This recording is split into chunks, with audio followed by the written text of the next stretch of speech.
When I interviewed your predecessor, Yeah. General Michelle Johnson, she came in at the time to the academy, which was challenging, to help especially women Right. that from being harassed and other situations. And she was actually very graphic and what she was trying to implement and honest of what she would actually say to cadets. Right.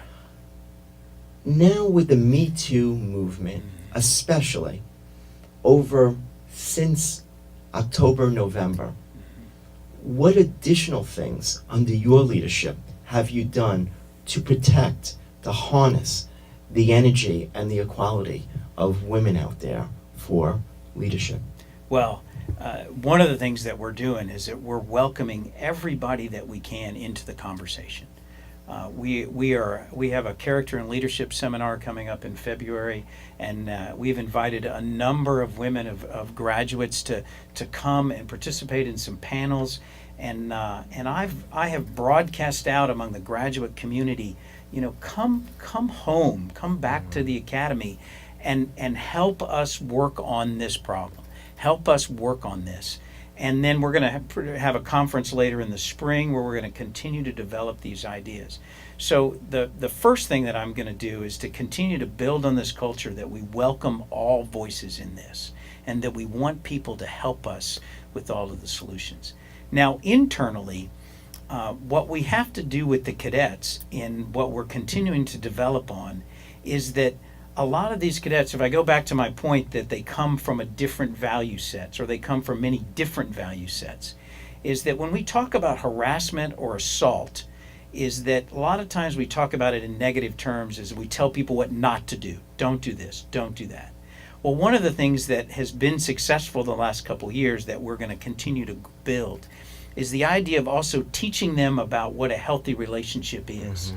Because in some cases, they don't know what a healthy relationship is between two people.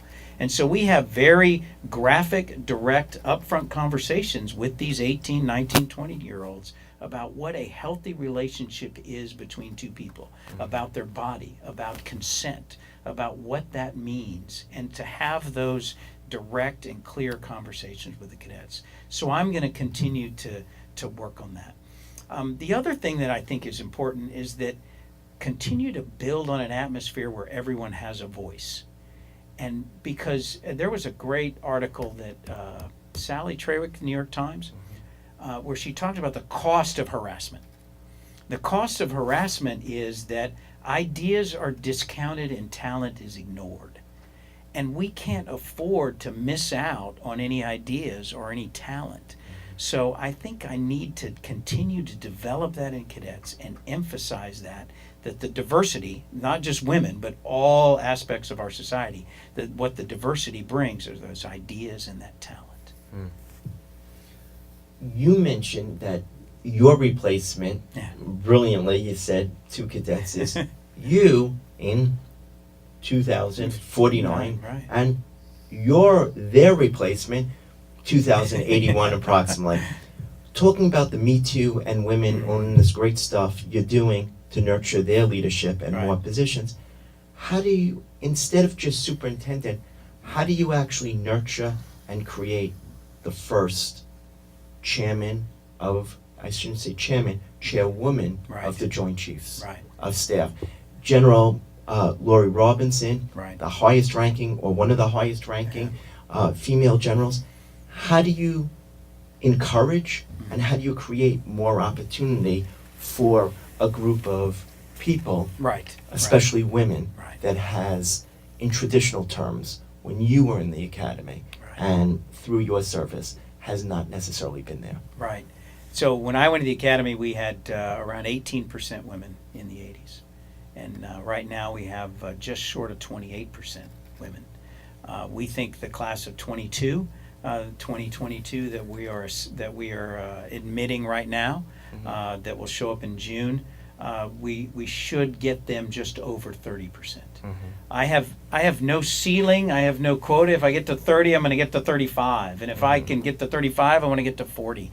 I have no ceiling or no quota that I'm trying to provide for the reasons I mentioned before, the power of diversity.